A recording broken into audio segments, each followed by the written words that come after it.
Hi hello friends, welcome to my channel. ಇವತ್ತಿನ ವಿಡಿಯೋದಲ್ಲಿ ನಾನು ವೆಯ್ಟ್ ಲಾಸ್ ಬಗ್ಗೆ ತಿಳಿಸ್ಕೊಡ್ತಾ ಹೋಗ್ತೀನಿ. ಇವಾಗ ಕೆಲವರಿಗೆ ವೆಯ್ಟ್ ಗೇನ್ ಆಗ್ತಾನೆ ಇರುತ್ತೆ. ಇವಾಗ ಅವ್ರ ಏಜ್ಗಿಂತನೂ ವೆಯ್ಟ್ ಜಾಸ್ತಿನೇ ಆಗ್ತಾ ಹೋಗ್ತಿರ್ತಾರೆ. ಅವಾಗ ವೆಯ್ಟ್ ಲಾಸ್ ಮಾಡೋಕ್ಕಾಗ್ತಿಲ್ಲ, ತುಂಬಾ ವೆಯ್ಟ್ ಆಗ್ತಾಯಿದ್ದೀವಿ, ತುಂಬಾ ಹೊಟ್ಟೆ ಉಬ್ಬರ ಈ ಥರ ಆಗ್ತಾಯಿದೆ ಅನ್ನೋರಿಗೆಲ್ಲರಿಗೂ ಇವತ್ತಿನ ವಿಡಿಯೋ ಆಗಿರುತ್ತೆ.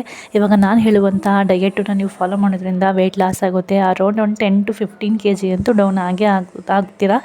ಸೊ ಹಾಗಾದರೆ ಏನು ಮಾಡಬೇಕು, ಯಾವ ಥರ ಫುಡ್ಡನ್ನು ತಿನ್ನಬೇಕು, ಏನು ತಿನ್ನೋದ್ರಿಂದ ನಮ್ಮ ವೆಯ್ಟು ಲಾಸ್ ಆಗ್ತಾ ಹೋಗುತ್ತೆ, ನಾವು ಆರೋಗ್ಯವಾಗಿರ್ಬೋದು ಅನ್ನೋದನ್ನೆಲ್ಲ ಇವತ್ತಿನ ವಿಡಿಯೋದಲ್ಲಿ ನಾನು ತಿಳಿಸ್ಕೊಡ್ತಾ ಹೋಗ್ತೀನಿ. ಸೊ ಬನ್ನಿ ಹಂಗಾರೆ ವಿಡಿಯೋನ ಸ್ಟಾರ್ಟ್ ಮಾಡೋಣ.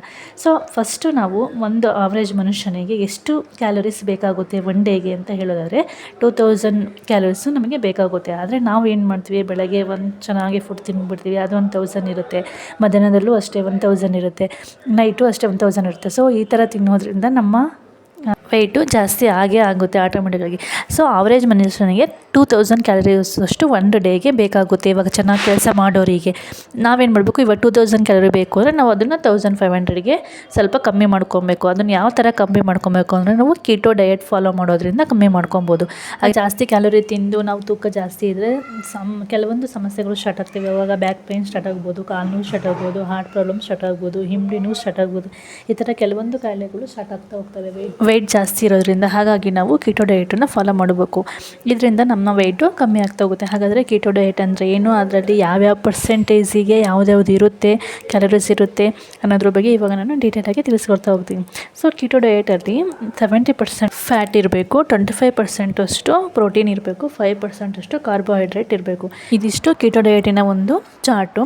ಏನಂದರೆ 70% ಅಷ್ಟು ಫ್ಯಾಟ್ ಇರುವಂಥ ಆಹಾರವನ್ನು ನಾವು ತೊಗೊಬೇಕು, 25% ಅಷ್ಟು ಪ್ರೋಟೀನ್ ಇರುವಂಥದ್ದನ್ನು ನಾವು ತೊಗೊಬೇಕು, ಇನ್ನು 5% ಕಾರ್ಬೋಹೈಡ್ರೇಟ್ ಇರಬೇಕು ನಮ್ಮ ಆಹಾರದಲ್ಲಿ.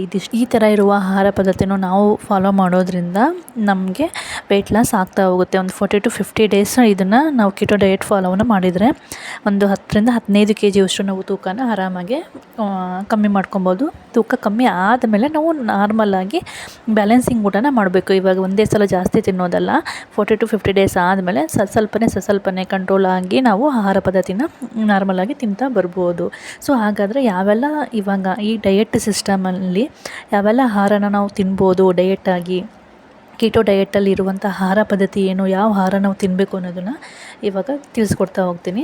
ಇವಾಗ ಈ ಥರ ತಿನ್ನಲಿಲ್ಲ ಅಂದರೆ ನಮ್ಮ ವೆಯ್ಟ್ ಜಾಸ್ತಿ ಆದರೆ ಏನಾಗುತ್ತೆ ಅಂದರೆ ಕಾಲು ನೋವು, ಸೊಂಟ ನೋವು, ಹಿಂಡಿ ನೋವು, ಮತ್ತು ಹಾರ್ಟಿಗೆ ಕೆಲವೊಂದು ಸಲ ಪ್ರಾಬ್ಲಮ್ ಆಗೋ ಚಾನ್ಸಸ್ ಇರುತ್ತೆ, ಹಾರ್ಟ್ ಅಟ್ಯಾಕು. ಆ ಥರ ವೆಯ್ಟ್ ಜಾಸ್ತಿ ಆದರೆ ಈ ಥರ ಎಲ್ಲ ಸಮಸ್ಯೆ ಆಗುತ್ತೆ ಅಂತ ನಾನು ಫಸ್ಟೇ ಹೇಳಿದ್ದೀನಿ. ಈ ಥರ ಎಲ್ಲ ಸಮಸ್ಯೆಯಿಂದ ನಾವು ಪಾರಾಗಬೇಕು ಅಂದರೆ ಯಾವ ಥರ ಆಹಾರ ಪದ್ಧತಿನ ನಾವು ತಿನ್ನಬೇಕು, ಕೀಟೋ ಡಯಟಲ್ಲಿ ಏನೆಲ್ಲ ಆಹಾರ ಪದ್ಧತಿ ಇರಬೇಕು ಅನ್ನೋದನ್ನು ನಾನು ಇವಾಗ ಹೇಳ್ತಾ ಹೋಗ್ತೀನಿ. ಇದನ್ನು ನೀವು ಫಾಲೋ ಮಾಡೋದ್ರಿಂದ ಆಟೋಮೆಟಿಕ್ಕಾಗಿ ತೂಕ ಕಮ್ಮಿ ಆಗುತ್ತೆ. ಆವಾಗ ನಮ್ಮ ಆರೋಗ್ಯನೂ ಕೂಡ ಚೆನ್ನಾಗಿರುತ್ತೆ. ಯಾವುದೇ ಈ ಥರ ಕೆಲವೊಂದು ಸಮಸ್ಯೆಗಳು ನಮ್ಮ ಆರೋಗ್ಯದಲ್ಲಿ ಆಗೋದಿಲ್ಲ, ಹೆಲ್ದಿಯಾಗಿ ಇರ್ಬೋದು. ಸೊ ಹಾಗಾದರೆ ಕೀಟೋ ಡಯಟಿನ ಆಹಾರ ಪದ್ಧತಿಗಳು ಯಾವ್ಯಾವು ಅನ್ನೋದಾದರೆ ಫಸ್ಟ್ನೇದು ಬಂದುಬಿಟ್ಟು ಮೊಟ್ಟೆ. ಸೊ ನೀವು ಮೊಟ್ಟೆನ ತಿನ್ಬೋದು, ಅದರಲ್ಲಿ ಫ್ಯಾಟ್ ಜಾಸ್ತಿ ಇರುತ್ತೆ, ಸೊ ಏನು ಪ್ರಾಬ್ಲಮ್ ಆಗೋದಿಲ್ಲ. ನೆಕ್ಸ್ಟು ಎರಡನೇದು ಬಂದುಬಿಟ್ಟು ನಟ್ಸು ಮತ್ತು ಸೀಡ್ಸು ತಿನ್ಬೋದು. ನೆಕ್ಸ್ಟು ಪಾಪ್ಕಿನ್ ಸೀಡ್ಸು, ಜಿಯಾ ಸೀಡ್ಸು ಈ ಥರ ತಿನ್ಬೋದು. ಮತ್ತು ಫ್ರೂಟ್ಸ್ ತಿನ್ಬೋದು, ಡೈಲಿ ಒಂದೊಂದು ಫ್ರೂಟ್ಸ್ ತಿನ್ಬೋದು. ನಾನು ಲಾಸ್ಟಿಗೆ ಹೇಳ್ತೀನಿ ಯಾವ ಥರ ತಿನ್ನಬೇಕು, ಯಾವ ಟೈಮಲ್ಲಿ ಯಾವ್ಯಾವುದನ್ನು ತಿನ್ನಬೇಕು ಅಂತ ಲಾಸ್ಟಿಗೆ ಹೇಳ್ತೀನಿ. ಫಸ್ಟ್ ಯಾವೆಲ್ಲ ಫುಡ್ ತಿನ್ಬೋದು ಅಂತ ಇವಾಗ ಹೇಳ್ತಾ ಹೋಗ್ತೀನಿ. ಮೊಟ್ಟೆ, ನಟ್ಸು, ಸೀಡ್ಸು, ಪಾಪ್ಕಿನ್ ಸೀಡ್ಸು, ಫ್ರೂಟ್ಸು, ಆಮೇಲೆ ಡೈಲಿ ಒಂದೊಂದು ಫ್ರೂಟ್ಸ್ ಈ ಥರ ತಿನ್ಬೋದು. ಪನ್ನೀರ್ ತಿನ್ಬೋದು, ಆಲಿವ್ ಆಯಿಲ್ ತಿನ್ಬೋದು, ಅಥವಾ ಕೊಕೊನಟ್ ಆಯಿಲನ್ನು ಸಹ ನೀವು ಯೂಸ್ ಮಾಡ್ಬೋದು ಈ ಕಿಟ್ಟಲ್ಲಿ. ನೆಕ್ಸ್ಟು ಮೊಸರು ತಿನ್ಬೋದು, ಮತ್ತು ವೆಜಿಟೇಬಲ್ಸನ್ನು ತಿನ್ಬೋದು, ಮತ್ತು ಸೊಪ್ಪಿನ ಪಲ್ಯಗಳನ್ನ ತಿನ್ಬೋದು. ಇವೆಲ್ಲ ಏನಪ್ಪ ಅಂದರೆ ವಿಟಮಿನ್ಸ್ ಜಾಸ್ತಿ ಇರುತ್ತೆ. ನಮಗೆ ಇದು ತಿನ್ನೋದ್ರಿಂದ ಸುಸ್ತು ಆಗೋದಿಲ್ಲ. ಇವಾಗ ರೈಸ್ ತಿಂದು ಬೇಗ ಇದಾಗುತ್ತೆ, ಆದರೆ ಇದೆಲ್ಲ ಆಹಾರ ಆಗಲ್ಲ. ಸ್ವಲ್ಪ ತಿಂದ್ರೂ ಕೂಡ ತುಂಬಾ ಎನರ್ಜೆಟಿಕ್ಕಾಗಿ ನಾವು ಇರ್ತೀವಿ. ಹಾಗಾಗಿ ಇದೆಲ್ಲನೂ ನಾವು ಕೀಟೋ ಡಯಟಲ್ಲಿ ನಾವು ಫಾಲೋ ಮಾಡ್ಬೋದು. ಯಾವುದನ್ನು ತಿನ್ನಬಾರ್ದು ಅಂದರೆ ಗೆಣಸು, ಬೀಟ್ರೋಟು, ಕ್ಯಾರೆಟು ಇವನ್ನೆಲ್ಲ ಸ್ವಲ್ಪ ಅವಾಯ್ಡ್ ಮಾಡಬೇಕು. ಗ್ರೀನ್ ವೆಜಿಟೇಬಲ್ಸನ್ನು ನಾವು ಜಾಸ್ತಿ ತಿನ್ನಬೇಕಾಗುತ್ತೆ. ಸೊ ಇದನ್ನೆಲ್ಲ ತಿನ್ನೋದ್ರಿಂದ ನಾವು ಹೆಲ್ದಿಯಾಗಿರುತ್ತೀವಿ.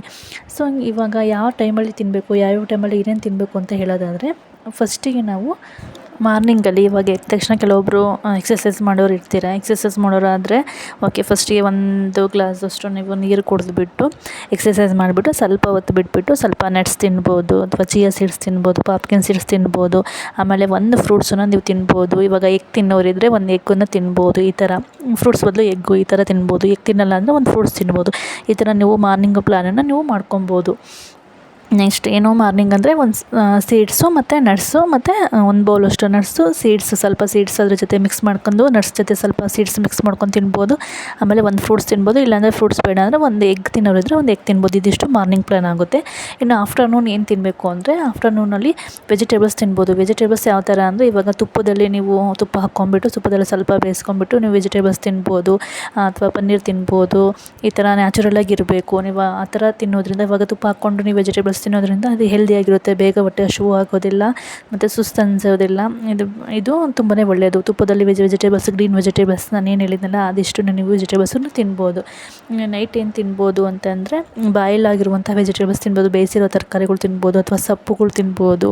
ಇದರಿಂದನೂ ಕೂಡ ನಿಮಗೆ ತುಂಬಾ ಒಳ್ಳೆಯದು, ವೆಯ್ಟ್ ಲಾಸ್ ಆಗುತ್ತೆ.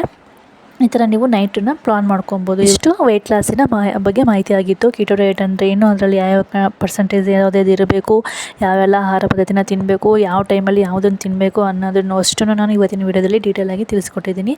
ಐ ಹೋಪ್ ಈ ವಿಡಿಯೋ ನಿಮ್ಗೆಲ್ರಿಗೂ ಇಷ್ಟ ಆಯಿತು ಅಂತ ಅಂದ್ಕೊಳ್ತೀನಿ. ವಿಡಿಯೋ ಇಷ್ಟ ಅಂದರೆ ಒಂದು ಲೈಕ್ ಮಾಡಿ, ಶೇರ್ ಮಾಡಿ, ಹಾಗೆ ನನ್ನ ಚಾನಲ್ನ ಸಬ್ಸ್ಕ್ರೈಬ್ ಮಾಡ್ಕೊಳ್ಳಿ. ಇದೇ ಥರ ಯೂಸ್ಫುಲ್ ಇನ್ಫಾರ್ಮೇಷನ್ಗಾಗಿ ಪ್ಲೀಸ್ ನನ್ನ ಚಾನಲ್ಗೆ ಸಪೋರ್ಟ್ ಮಾಡಿ. ವಿಡಿಯೋ ಇಷ್ಟ ಆದರೆ ಪ್ಲೀಸ್ ಸಬ್ಸ್ಕ್ರೈಬ್ ಮಾಡ್ಕೊಳ್ಳಿ. Thanks for watching. Thank you so much. Please support me.